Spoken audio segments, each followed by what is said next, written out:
These are people who are elitists, who are at the top institutions in these states, and they are actively excluding Jews from public life and using Gaza and Palestine as the misnomer to do so.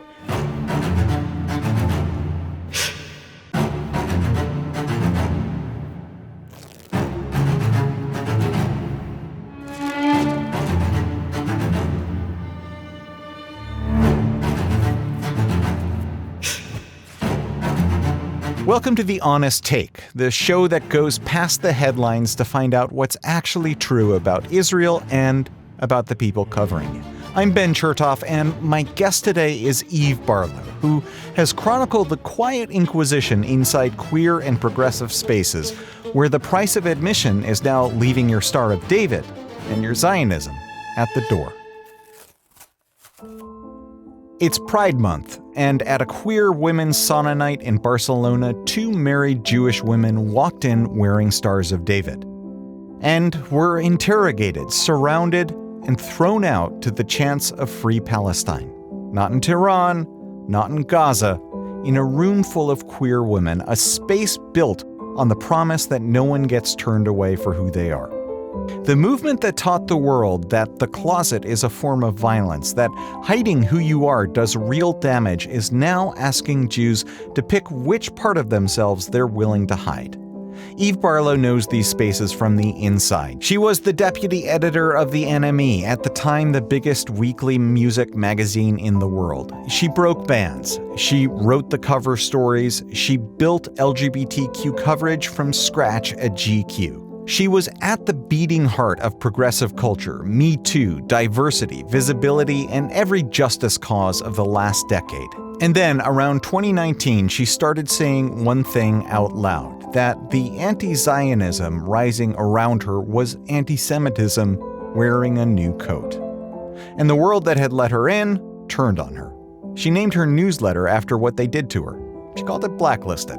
Eve Barlow, welcome to The Honest Take. Thank you for having me. So let's start very specific with an incident that just happened that you've written about recently. Two married Jewish women walk into a women's sauna night in Barcelona. Why did you ask me that question? Because, I don't know, someone told me that... Because I'm wearing a Jewish star? Because I'm not against the star. I have... The question is not Jewish, it's Zionist. They're kind of the same thing. Not really. We don't condone genocide. We don't either. You don't understand what's happening at all. Have You don't either. We don't condone you recording nor pushing. Free Palestine, please No. leave. You've got to be kidding me. Free Palestine, please leave. You're not welcome. Go. What's your name? We will return your money. Get out. Go. Get out. No. Can you walk me through what actually happened and how that's indicative of a larger space here?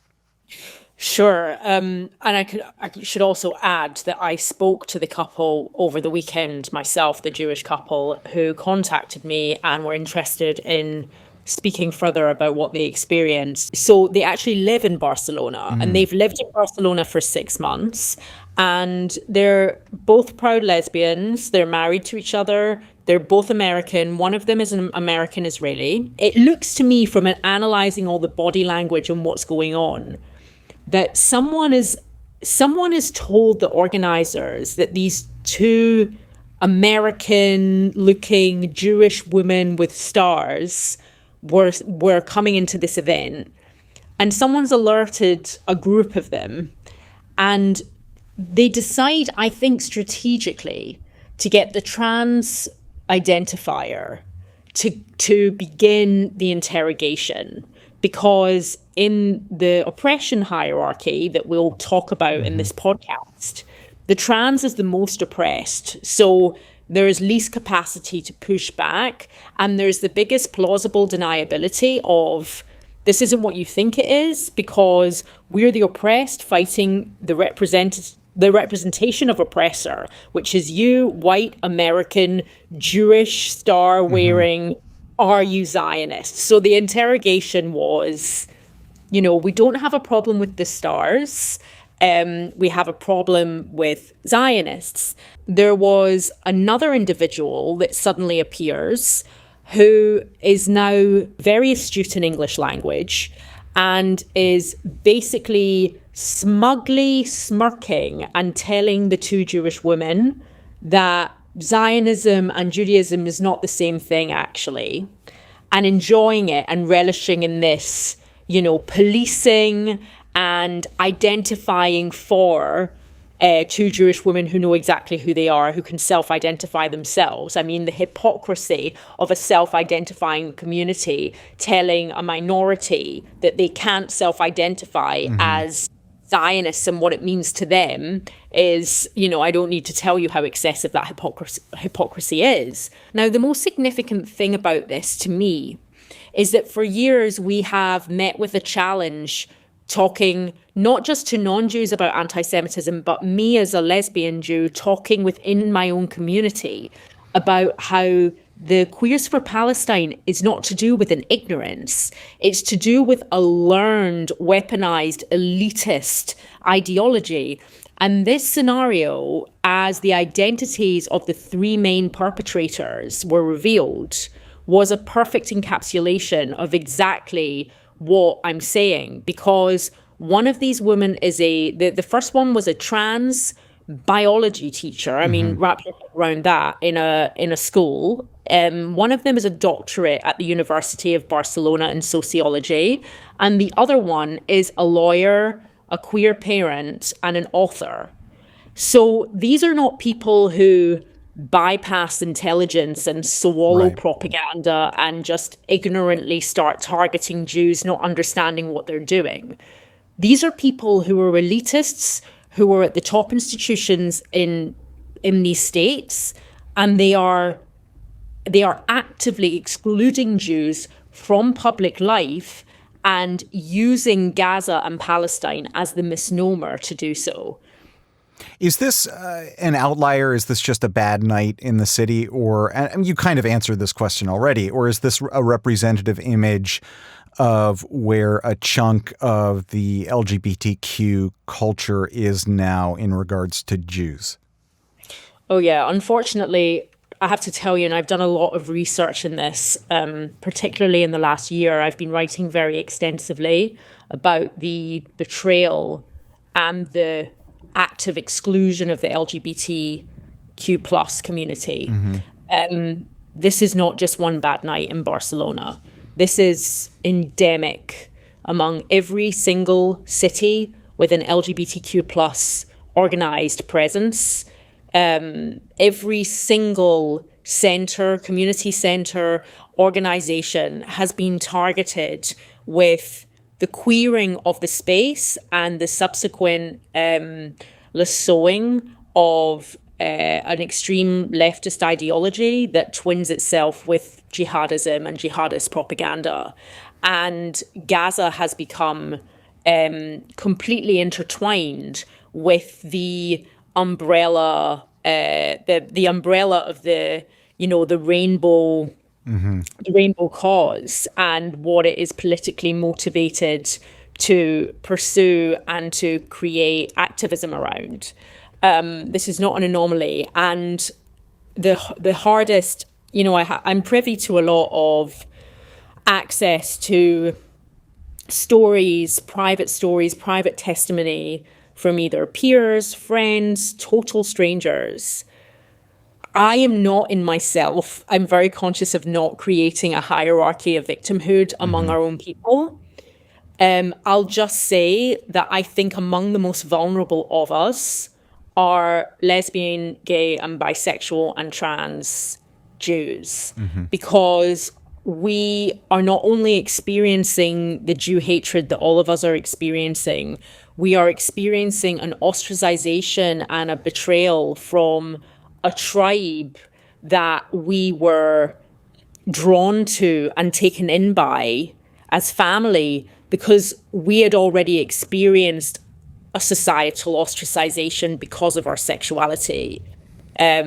So it's a double betrayal, and because it hits the most intimate part of our lives, it's very trauma-inducing, and it hits at an identity, like a an identity crisis that can be very isolating and difficult to deal with. And I've heard a lot of very, very dark nights of the soul stories from fellow LGBT Jews that it's very, very concerning and understandable. And it's very important for all of us as a Jewish community to understand the mentality behind this hate and to know it's not coming from ignorance. It's coming from a desire for the bullied to become the bully and to finally kind of feel that power of what it's like to be the one doing the excluding because they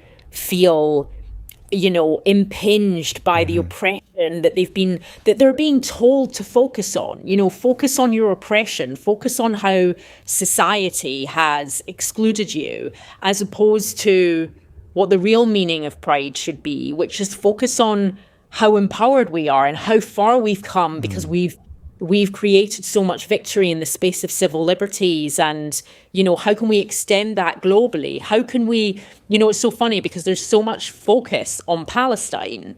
There's actually a way to focus on Palestine that could be part of the moral core, the original moral core of the Pride movement. Right. It's been totally inverted. What we should be doing as a movement is advocating for LGBT rights in Gaza, for Gazan people. And instead of doing that, not me, but, the LGBTQ plus community is basically acting as a handmaiden for Hamas in a social justice global community. I want to get into the mechanics of all of that in depth. Before we do, for those who aren't familiar with you, you describe yourself as a journalist, a Zionist, a feminist, and Scottish. The last one is obvious. How you weren't always doing advocacy for Jews and LGBTQ Jews especially, but how did you get here? Like, give me the Cliff Notes story. By force.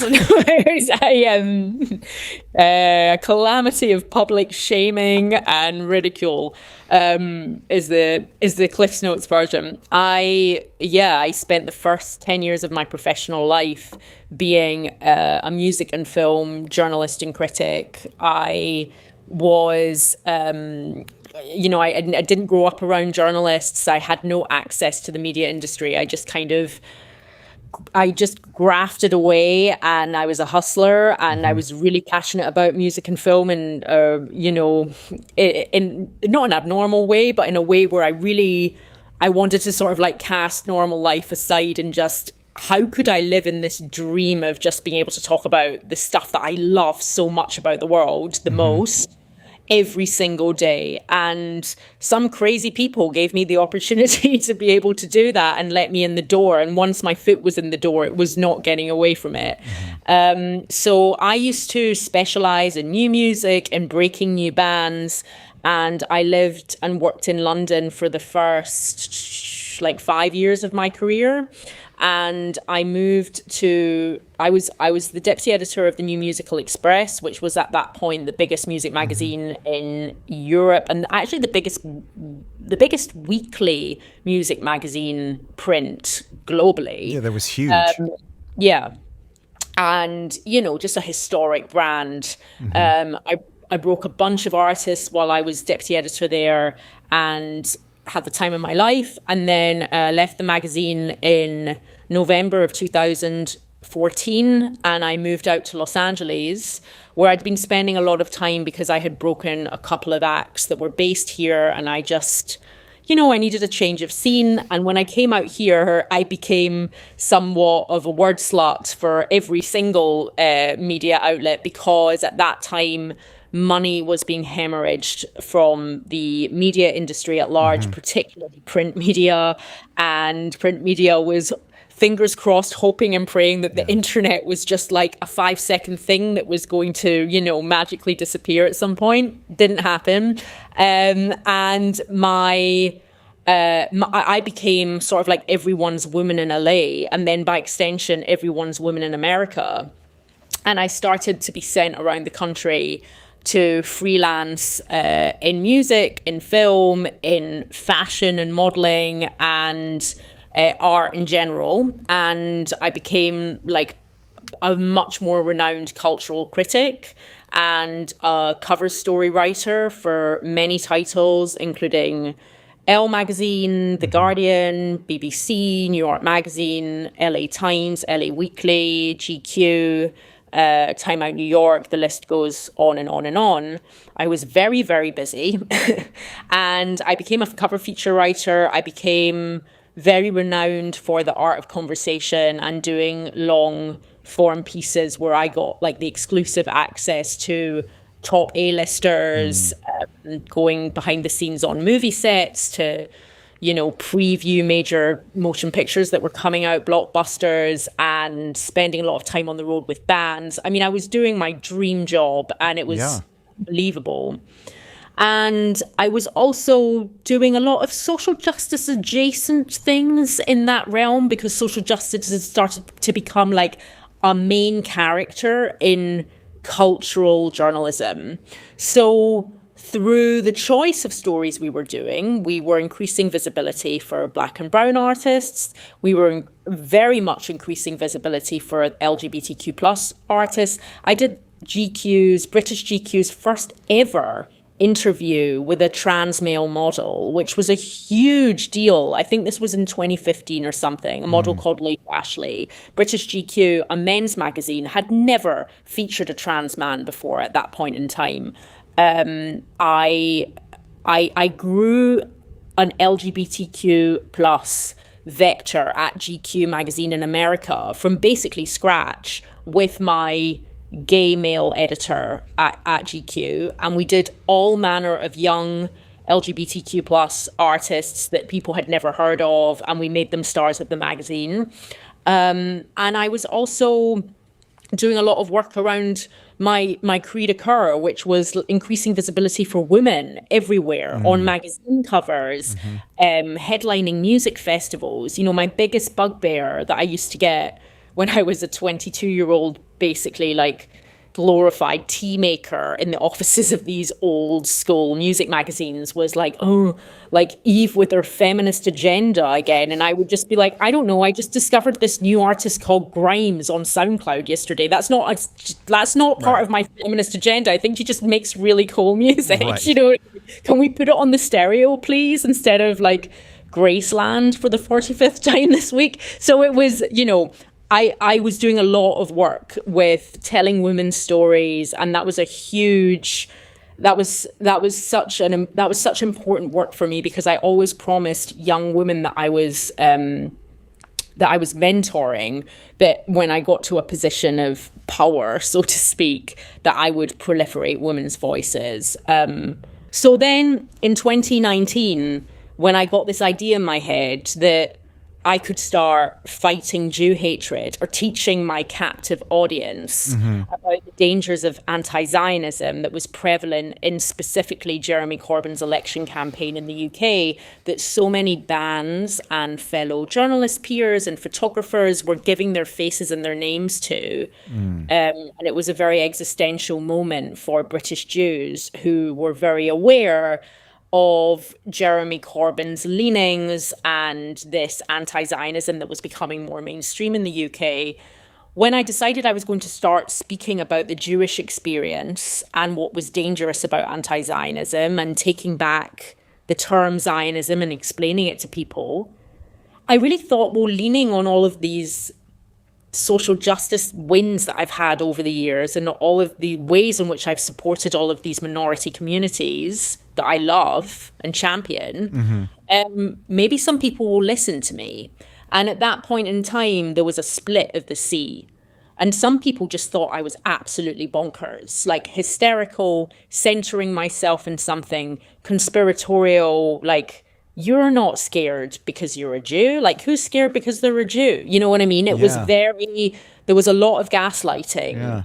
And on the other hand, there were some people who expressed a deep-seated secret relief that finally there was someone that they admired and could relate to who was saying the taboo, the thing that was not to be said, that felt like the scariest minority victimization that was not allowed to be uttered. Like every element of me, my lesbianism, my womanhood, like, you know, all of that was up for discussing. I never felt fear around talking about misogyny or unequal treatment because I'm a woman. I never felt fear around talking about being a lesbian at that point, because at that point it was almost like shameful to say that you were a heterosexual, like that, you know.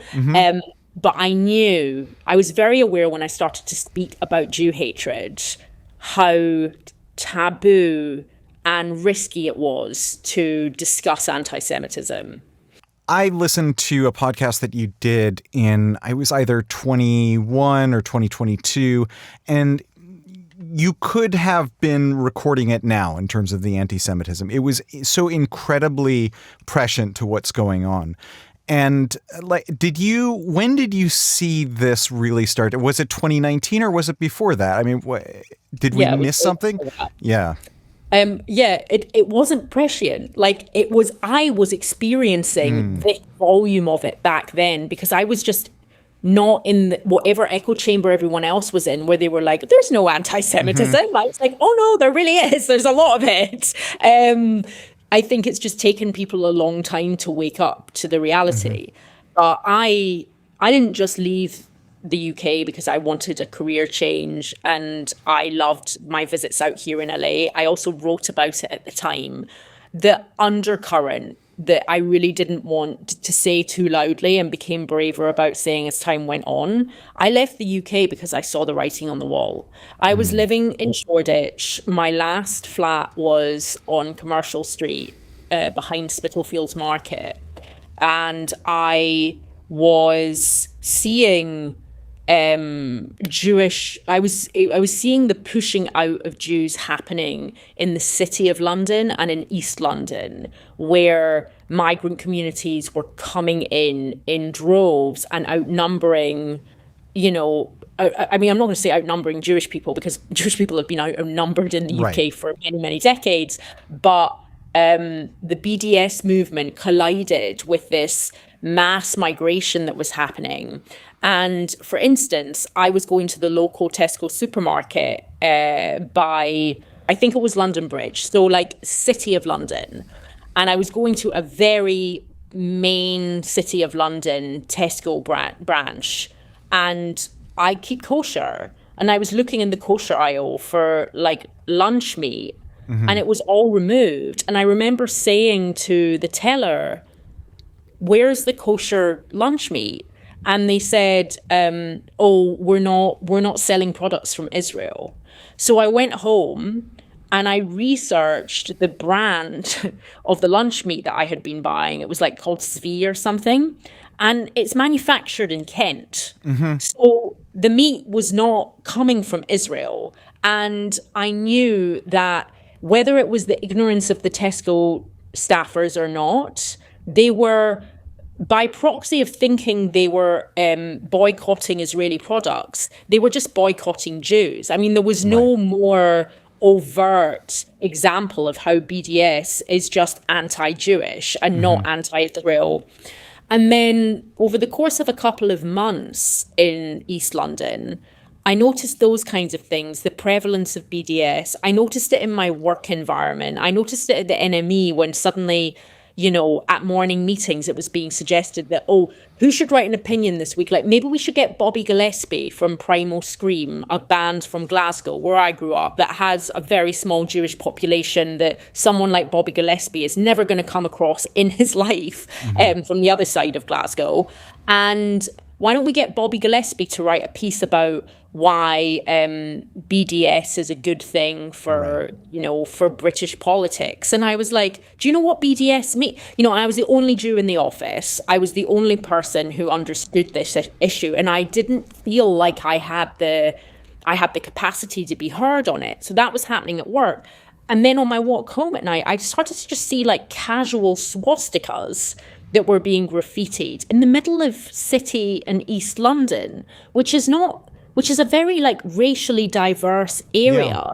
So I was like, what demographic are posting swastika graffiti, And so it felt like I had a spidey sense that there was something going on with the migrants, with the BDS, etc. Couldn't put my finger on it at that time.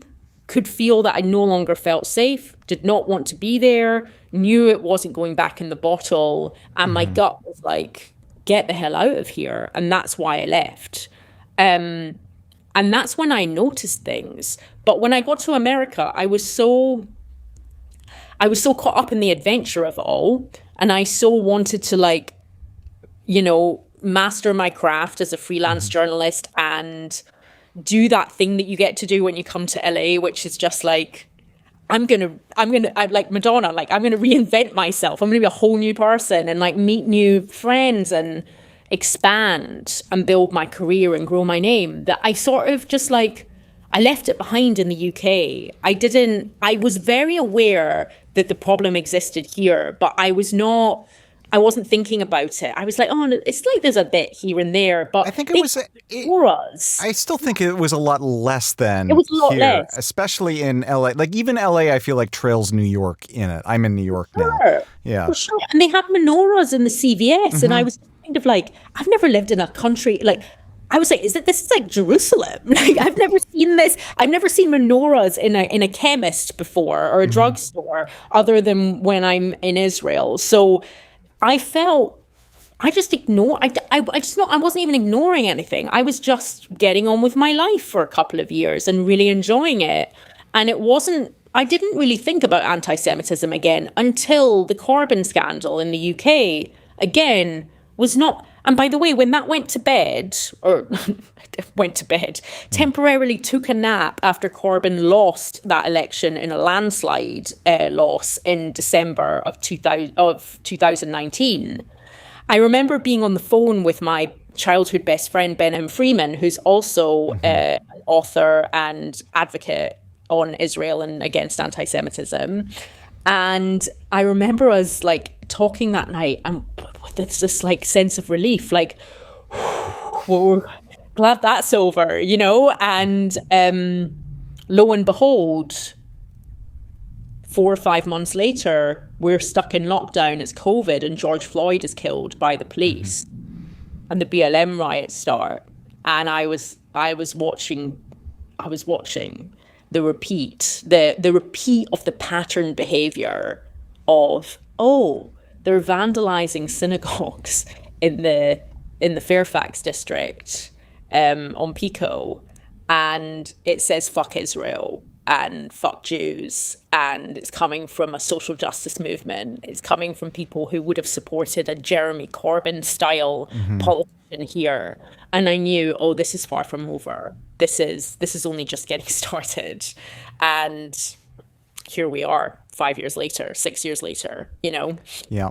So let's get into the specifics here with the LGBTQ movements. Queers for Palestine gets dunked on all the time, especially by our side. Chickens for KFC, they get thrown off the roof. I mean, it's almost become a trope from our side.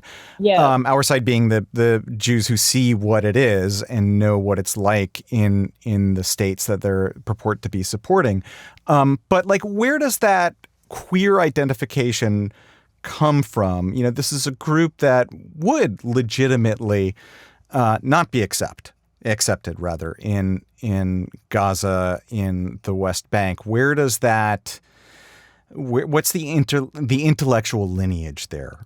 Yeah. So I addressed this in a piece I wrote for the Superior Journal at the beginning of the year, Queers for Zion, whereby it was the queer theory that came in the 70s that was rooted in Marxist ideology and the idea of a binary between oppressor and oppressed, where to be queer and to be part of the community was no longer just about same-sex attraction and fighting for equality and civil liberties. It's now a political identity, and it's about fighting colonialism and anything that's deemed to be a colonial structure or a colonial idea, including ideas about gender binaries, is to be dismantled and to be done away with. And in that obsession around centralizing the concept of colonialism, we are also antagonized by anything that represents a colonial structure geopolitically.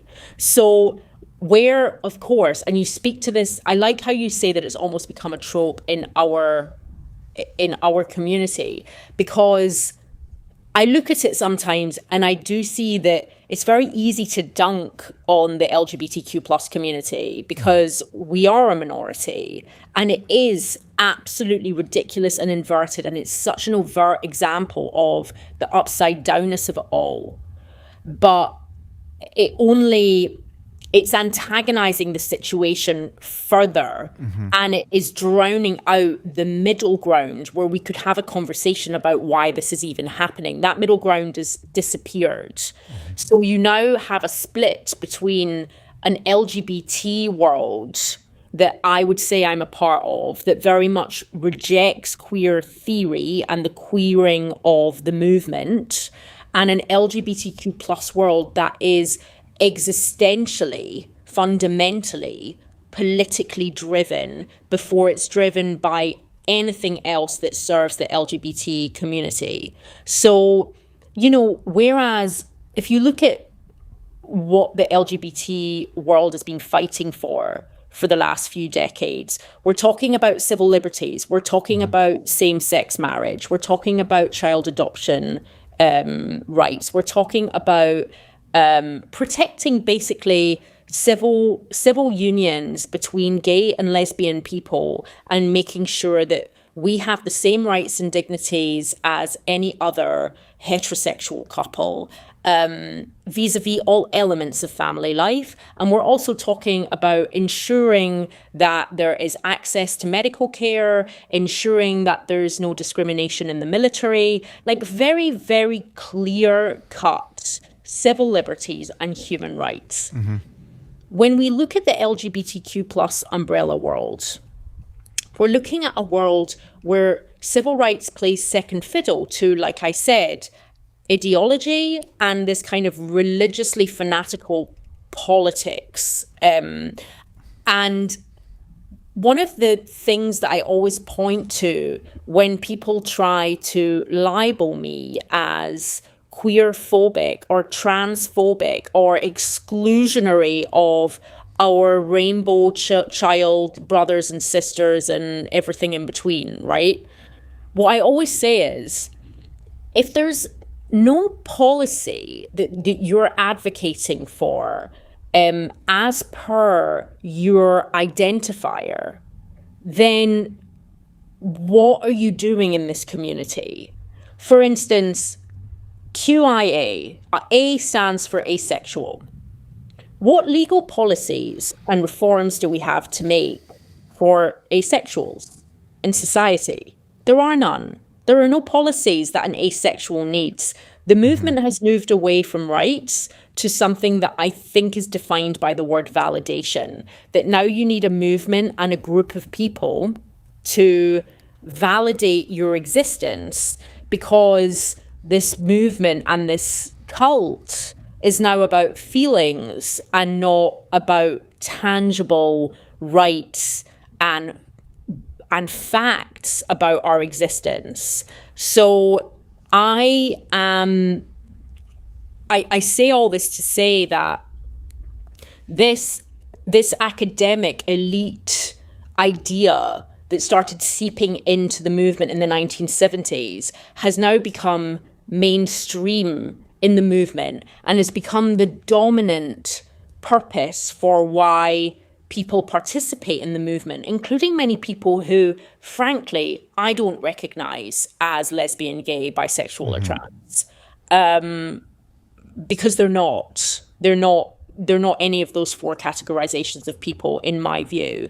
And I we've seen this grow more and more, and to be really cynical but also accurate about it, I think it's happened because where does all the money go that's been funding the movement after all of the rights have been ascertained and achieved? What is funded next, and who is funding it, and what is their aim in funding it? Because as far as I can see, the community has now started to eat itself. It's it's kind of lost sight of protecting the rights that we've already fought for, and we're already seeing a pushback statistically against gay rights now. It's been pushed so far in the direction of the political ideology and the leftism and the radicalism that now some of the rights that have been established are being lobbied to be taken away. And the eyes of the LGBTQ plus community are completely off that ball because they're not, as I said, invested in equal rights and legislation. They're invested in this kind of like pie in the sky idea of feelings and validation and political advocacy. You wrote something, the Sapir piece that you wrote, brilliant piece. There was one section that just like jumped out, and you had written that the LGBTQ community, and I'm going to quote as best I can, has never been able to shed marginalization as a fundamental feature of its political identity, perennially drawn towards other movements that will reaffirm that identity. And you called it a matter of subconscious political pathology. And I can't help but think then about post-colonial theory, or at least how it has, the post-colonial theory that has filtered down into campuses and into the progressive circles, the idea of like you're either oppressed or you are the oppressor. And you talked about how the LGBTQ communities, after so many years of fighting so hard, has really gotten acceptance, at least in the U.S. And that kind of presents the problem of now that you are no longer the most oppressed, you're no longer oppressed, then what happens? The same thing happened to Jews, right? We were incredibly oppressed and then became successful and are therefore now the oppressor. So like, I guess my question is, after that big TED Talk right there, is that the framework that you see there? Is that a defect of the post-colonial theory? Is that something that the movement can get out of? It absolutely is. And what I would add to what you said is there's a lot of deflection going on. Because where is this theory being taught? In elitist institutions. Many of the people who are claiming to be oppressed are, and I'm not saying this from my perspective because I'm proud and not self-hating, they are what the theory would deem to be the peak oppressors. These are people, middle-class people, extremely privileged, who are, I said the other day, I never expected in my lifetime to see so many middle-class, run-of-the-mill people trying to find new ways to be oppressed. Like, this is what a lot of this is, not even just in the LGBTQ plus community. We see it in the full feminist community as well. Like, suddenly women of a certain age and social strata are obsessed with virtue signaling Palestine and wearing keffiyehs and making this their entire Instagram directive. Like, it's mind-boggling, but it's pathological, it's psychological, and it's rooted in deflection and in guilt, because what our Western education systems have failed with us for the past several decades is that they have been weaponizing, and Douglas Murray, I don't think there's anyone more brilliant at having distilled this down at great detail and length than Douglas Murray. Western educational institutions have basically been brainwashing people with being antagonistic towards the countries that they come from and having a toxic relationship with their own nationhood's histories than embracing the successes of our nations and the West, and thereby creating this allegiance and this fetishizing and this fixation on third world cultures that do not want to assimilate with ours at all and would remove every single thing that makes our lives comfortable, liberal, free, and progressive. So you are correct. It's exactly what you describe. And the panacea to your second half of your question to this is really to invert the motivation of the group away from self-punishment, self-hating, towards what we call pride, in the real sense. Pride, pushing, not framing success as oppression or something to envy or hate, celebrating success, returning to aspirational living, which has been downplayed and inverted for, I would say, several decades now. People play down their successes. They try and pretend that they're not from the background they're from. They're made to feel shame about their family's, evolution over time.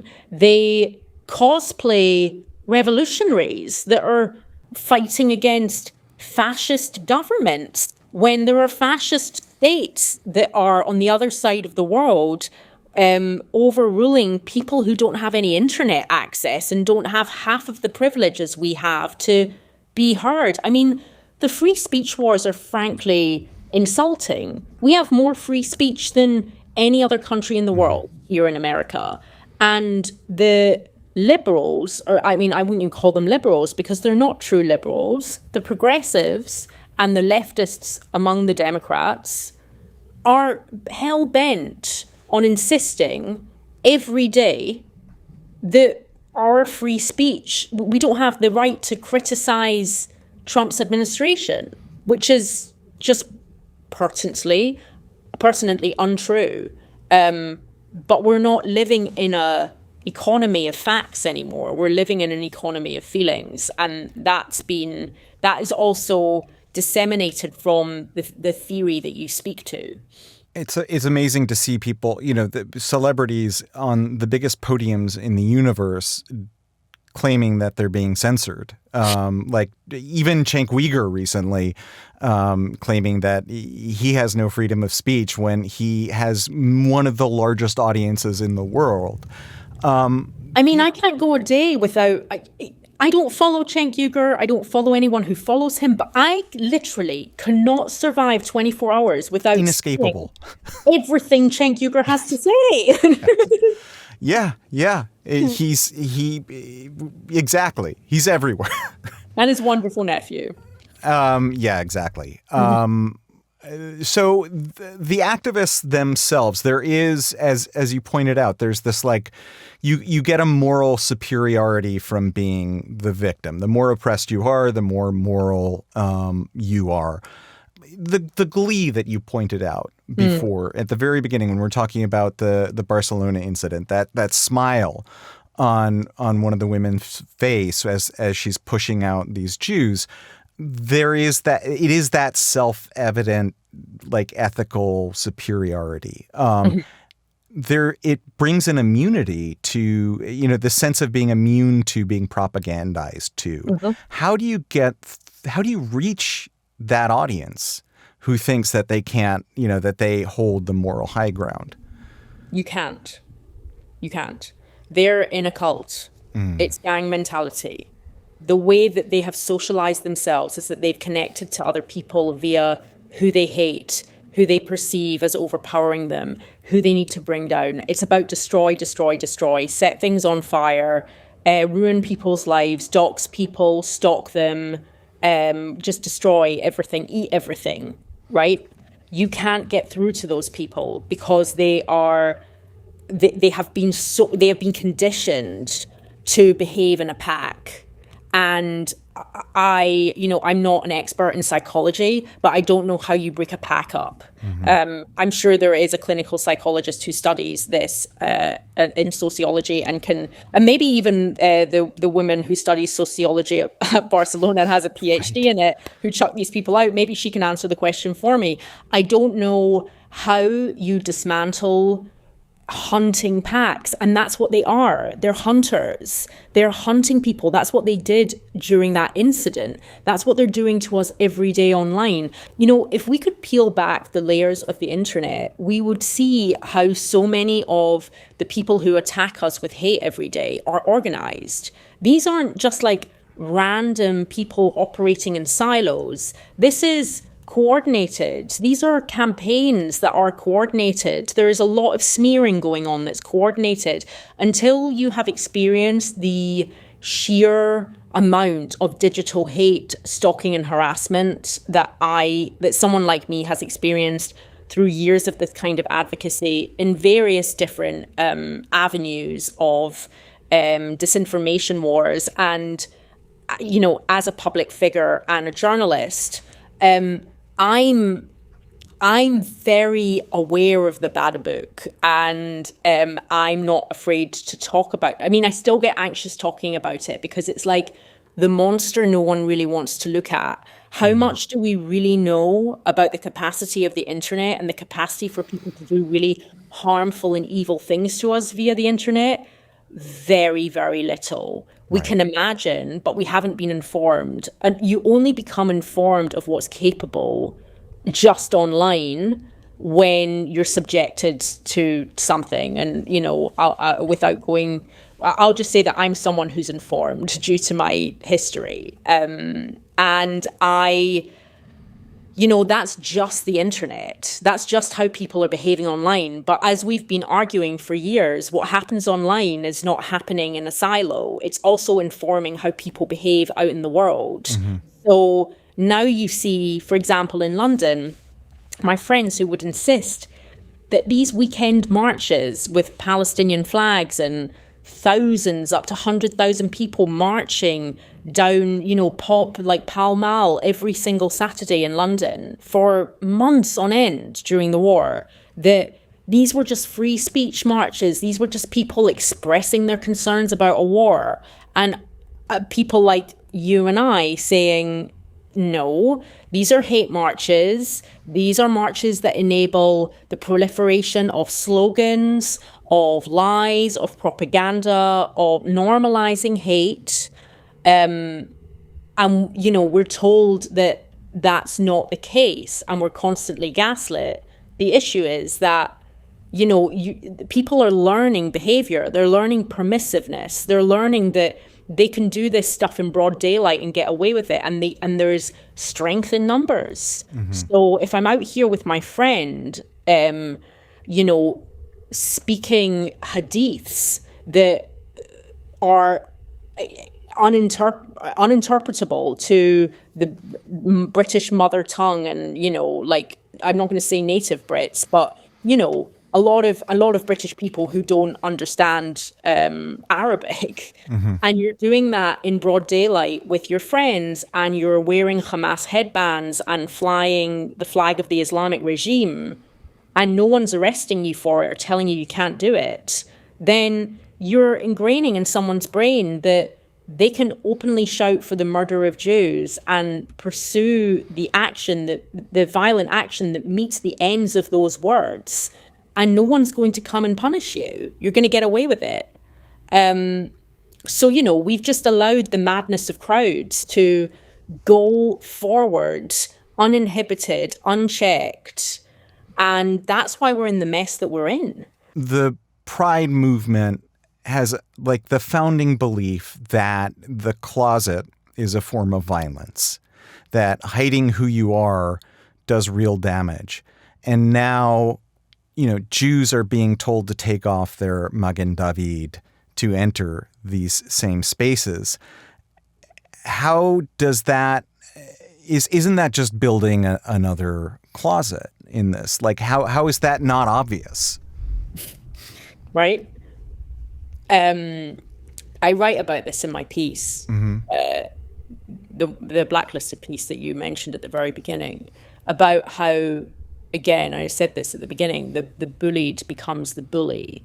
This power dynamic that shifts in their favor, where now they can do the harm to others what they have experienced. You know, the idiom, hurt people hurt people. Mm-hmm. They are psychologically broken. There's something damaged. Also, the Pride movement is supposed to be about individuality. And now it's become about the so-called warmth of collectivism, okay? So if you're someone who wants to migrate around in packs, hunting people, you don't have a strong sense of identity. You don't have a strong sense of who you are. You're not an individual. So yes, of course it's obvious that that's what they're doing. They know exactly what they're doing. They're enjoying it because they feel entitled to enjoy it, because they feel like this is what we've been working for. You know, years ago when I was still in contact with people who behaved like this, that's what they would say. That's how they would speak. Like, in our lifetime, it's so weird. It actually almost echoes what you hear these like jihadi teenagers saying on the streets of Paris over this weekend during these riots. Like, in our lifetimes, we're going to be the ones in power. We're going to get everything we want. We're going to rip it all down and rebuild, and everything's going to be fit. You know, it's one thing to kind of want a utopia. It's another thing to talk about it with language and in a tone that is so violent and angry. I'm like, this doesn't sound like a really happy utopia. It sounds like you're going around with a flamethrower, like trying to develop your utopia. And I'm not sure what utopia is going to look like when, you know, all of this beauty around us has been turned to ash. It's going to look like literal hell. You know, that is something that's very telling. People talk about cognitive dissonance. I think for some people, maybe there is cognitive dissonance because they don't want to feel ashamed of what they're doing. But I think fundamentally, they know that they are coming at this in numbers, in packs, in groups, because what they want is vengeance, you know? And what jihad wants is vengeance. And that's where they're common. That's why they're friends, because friends have common motivations until they realize that they're each other's enemies, or one is the useful idiot of a greater enemy, and they're not thinking about that at the time, because it almost is like, you know, chip playground bullies when they join forces because they want to bully a specific target, and then at the end of the day they're both still bullies, and one of them's bigger than the other, and the other bully takes the other bully out at the end because only one bully can win. You know, it's the same thing that's happening between the LGBTQ plus world and the creeping Islamization of the West. It's exactly the same thing. It's just that the LGBTQ plus world has not yet really, they're so motivated by the power grab that they're not looking sideways at, when we get the power, we're going to be the first lambs to the slaughter. You know what I mean? Let's talk about the as a Jew component of this. So Matt Bernstein, Matt was XVX, XV. Yeah, exactly. Yeah. 2.2 million, mostly young, mostly gay followers. And he's Jewish, and he's very open about that and uses that, his identity, to be overtly anti-Zionist. I mean, what does that say? Is that a matter of like, I have to choose one identity, and he chose that one? How does that come about? And what does that show, some kid who's trying to figure out his own politics, who is a Jew and gay? I mean... That was like 8 questions. Baruch Hashem. Matt Bernstein is not in conflict with himself. He's not struggling. He's not on the struggle bus. He's chosen this. Mm-hmm. He knows what this will procure for him. Anyone who lies constantly and will just say something because he knows it will get him clicks. And by the way, it's interesting to profile these people. Matt Bernstein comes from the world of gossip and celebrity gossip and tittle-tattle. So there's not a great... Let me just tell you, as somebody who has been a cultural journalist for, the first half of my life, I never dove into celebrity gossip because, first of all, celebrities don't interest me. But secondly, there's no art in celebrity. But secondly, there's no... purpose. there's no purpose to that. Like, there's just nothing. There's nothing to be gained. And it's a great harm upon society, celebrity gossip. And I think that that is probably, if you were going to line up all of the industries that are the most morally bankrupt, celebrity gossip is up there. It's up there with some far more egregious things, but it's definitely up there, and it's very harmful. So for someone like Matt Bernstein, if you're thinking about it psychologically, to pivot from celebrity gossip or to intermittently weave in and out of, what's Kylie Jenner up to today? And, babes, let's talk about the Strait of Hormuz. That is not accidental. That is deliberate. He is deliberately marketing himself as a Jew because he knows that there is a market for Zionist hate, and he knows that he can profit off that. Hate for profit is so enormous in our modern age, particularly among YouTubers. And there is not a YouTuber in the world that doesn't understand that market, either because they are participating in it or they're a target of it. So he knows, he's not conflicted. He reminds me of Zach Polanski. He's got the same psychology. Zach Polanski is the Green Party leader in the UK, who is also an Jew and an anti-Zionist.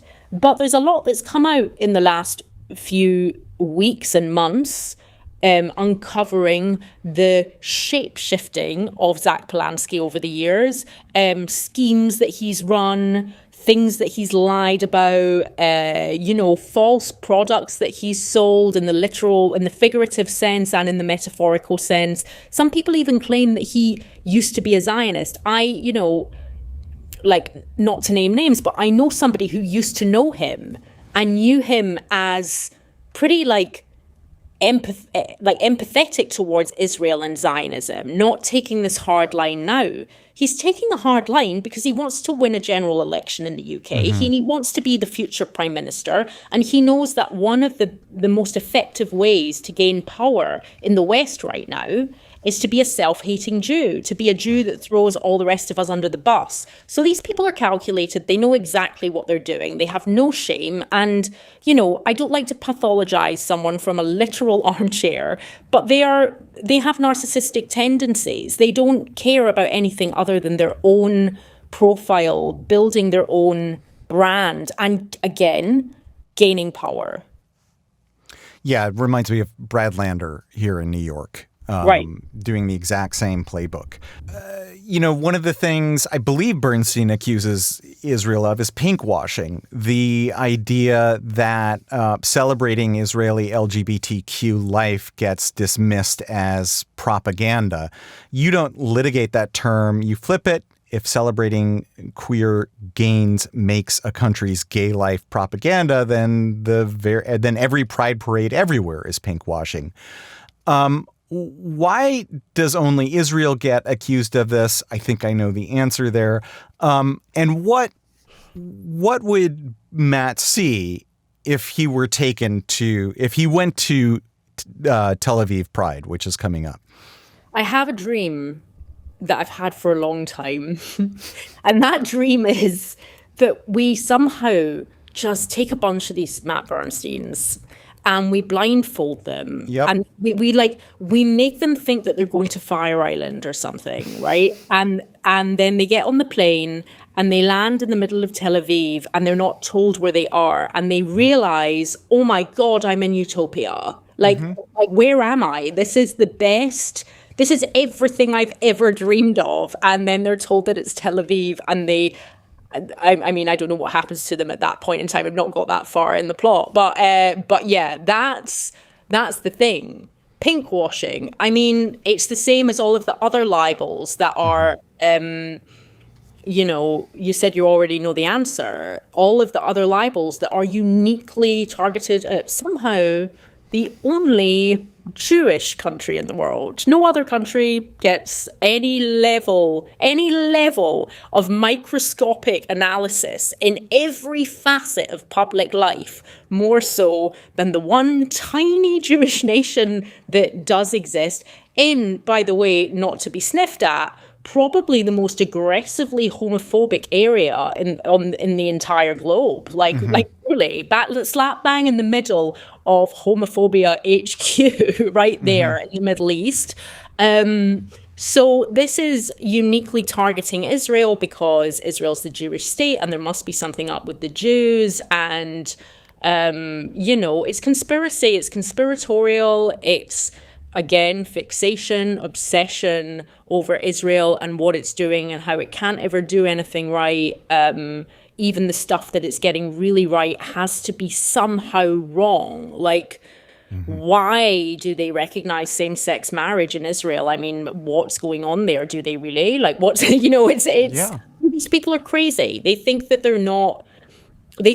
they convince themselves that they're not doing what they're doing, but they're doing exactly what they're doing, which is holding the Jewish nation to a different level of standard than they're even slightly in the tiniest inkling obliged to hold any other country to. They don't give a shit about.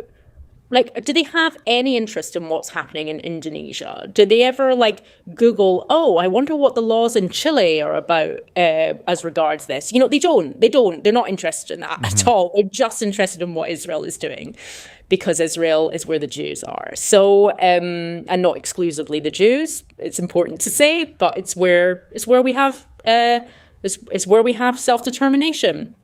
So the pinkwashing argument, I just immediately chuck it in the bin according to that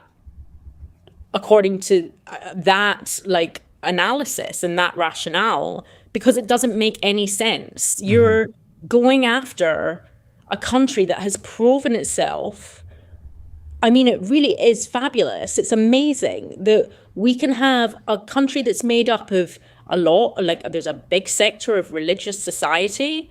And despite that religiosity and that religious freedom, whether it's Judaism, whether it's Christianity, whether it's Islam, there are also all of these LGBTQ plus rights in Israel. And significantly, more of them than there are anywhere else in the region. As in, everywhere else in the region has this many LGBTQ plus rights. 0. Yeah, it's a non-starter of theory, and I care not to waste my breath arguing with anyone that prescribes to it. You are able to hold in the same sentence that Israel has the most rights in the Middle East, in the area for LGBTQ, and also that there is room to grow. How do you hold those two without one being weaponized against the other? Easy, just as you would in any other democracy. We're not at ground zero. We've developed a lot. We've got a lot of things that we need, and society is evolving. And do I think that there'll come a day when you can get a wedding, you can actually get legally married inside Israel and have your wedding ceremony inside Israel as a same-sex couple? Yes, absolutely. Because Israelis want that. That's what they want. That's what they're advocating for. They want that policy, and they're going to get it. And people are going to get married in Tel Aviv on the beach as same-sex couples at some point in time, or on a moshav, or wherever on earth they want to get married. That will happen. So, of course, I can hold both, because Israel is a democracy, and democracies are built over time. And, at 78 years young, are we 79 yet, or is that coming up? 78, right? We're 78. Yeah. At 78 years young, I think we've done a bloody good job of building a society and catching up and developing. I mean, we're talking about a society that is a world leader across so many industries in such a minute amount of time. Like, okay, so we haven't got round to legislating on that particular policy yet. We'll get there. We're getting there, as we're getting to everything else, and also fighting an 8-front war, by the way, that hasn't relented in the 78 years. So I think we're not doing that bad. Your Sapir essay, Queers for Zion, ends with the idea that the Free Palestine movement needs the gay movement more than we need them. It's not lost on you or me that the Palestine could use a gay movement. Yes. Palestine desperately needs a gay movement. Thinking about a gay person in Palestine gives me like intense anxiety. I saw, I was one of the first American, I think I was at the first American conference that Emily Damari spoke at. Her first public speaking event in America, I think it was her first one, was at Stand With Us Pride for Israel conference last November. Emily came and she spoke. And the whole time she was on stage speaking about her time in captivity, I was just doing circles in my brain, just like, how did we manage to protect her sexual orientation, both in Israel and in the UK, yeah, that's one of the where she's from originally. I don't know if actually she was born in the UK or she was born in Israel, but her mother's British and was advocating, was lobbying in the UK government because she's technically a British citizen.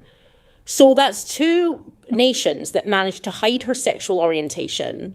Like, my thing would immediately have been, if you have an Instagram account, how do you, myself, and again, to name check my friend Ben, I remember we said this about Emily when she was released. I mean, I don't mean to be gauche here, but I do have, we all have a gay radar, and I definitely knew that Emily Damari was not straight.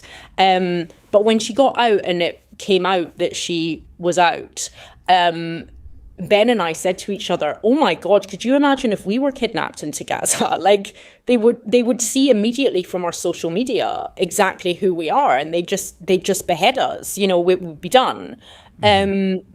I think it's an absolute miracle that no one found out that Emily is a proud, openly lesbian woman.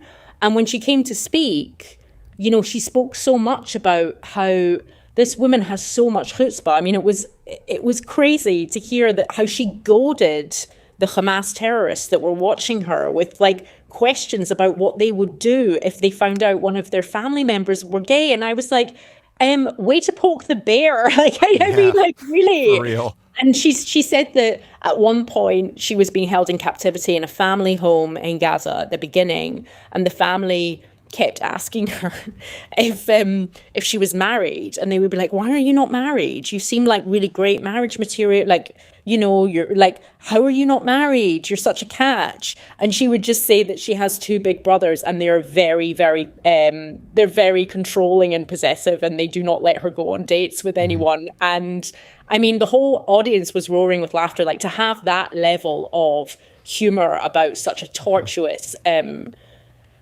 fearful experience. But every second she was in Gaza, her, and this goes back to my point at the beginning about not trying to create a hierarchy of vulnerability, right? I'm not trying to create that. But the fact of the matter is that on the face of it, Emily was more vulnerable in captivity than any of the straight hostages. And it's like what I said at the beginning, that, again, not trying to create a hierarchy of vulnerability, but we as gay Jews are more vulnerable to some types of attacks of Jew hate because, in Australia, there's been this case that was spoken about just after the Bondi Beach murders, where young Jewish teenage males are being lured via Grindr to go and meet people, and then they're being filmed on camera being beaten up by immigrants. And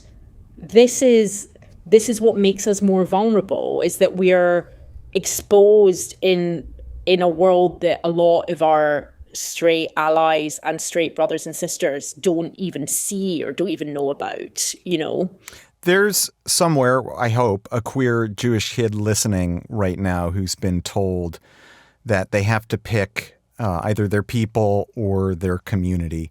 What does it cost them to be visibly both of these things in Pride Month? And what do you say to them? You know, we have to be... I don't want to invalidate anyone's experience. It's an incredibly painful time. Being openly Zionist and openly LGBTQ+ equals targeting, abuse, harassment, stalking, hate. You know, you're open to all of those things. But that's the price you pay for true pride. And for not allowing abusers, losers, people who are not individuals, people who are part of a hunting pack collective because they can't stand on their own the way that you are doing, as someone who's done nothing wrong, who's just proud of every part of your identity, who isn't willing and frankly can't carve up different parts of themselves to suit different rooms at different times. That takes integrity.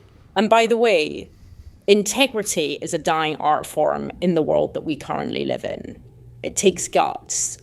And that is what, on the reverse of all of that horror and terror and fear and isolation, is what you gain. Because you gain an unapologetic sense of who you are. You become brave by example. You become a leader by example. You become a shining light in a world full of darkness, and a person who can light the way for someone who might not have the strength that you are expressing when you are standing proudly in your identity in all of its multitudes, no matter how much hate or how much, harassment you get for doing so. To me, I don't have a choice. I never had a choice. I'm not a Matt Bernstein. I would never lie about my character or brand myself in a way to make myself more amenable to a public. I am a genuine article, and that gives me the freedom to speak. That gives me the freedom to think. That gives me the freedom to move exactly as an individual in a Western civilized world should be able to. That's what our people fought for. That's what Jews fought for. That's what the original Rainbow Pride people fought for. That is being true to what we stand for. So go forth, be brave, be bold. Mm-hmm. Where can people find out more, read more of your work? I have a best-selling Substack called Blacklisted, and you can subscribe to that at http://evebarlow.substack.com. And I have 2 social media accounts. One is on X at Eve_Barlow, and one is Instagram. It's without the underscore, just Eve Barlow. And that's basically where I live all the time. Eve Barlow, thank you so much for joining us today. Thank you so much, Ben. Pride began as a celebration of how far people had come in a single generation, the families, the marriages, the rights nobody thought possible. Eve's argument is that somewhere along the way it got inverted. A movement that was about celebrating victory became a contest over who is the most oppressed. And in that contest, the moment a people succeeds, the moment it stops being the victim, it gets recast as the oppressor. That's the trap she sees closing around Jews. Too successful to be pitied, too proud to be forgiven. Her answer isn't to shrink, it's to refuse the trade, to stand in all of it and dare anyone to make you choose. Eve Barlow writes the best-selling newsletter Blacklisted. Links are in the description. If this conversation made you think, do me one favor. Leave the show a rating and a review wherever you're listening. It's the single biggest thing that helps new people find us. And if you're not already, subscribe. hit the notification bell, and follow Honest Reporting on Instagram, X, TikTok, and Facebook. I'm Ben Chertoff, this is The Honest Take, and we'll see you next time.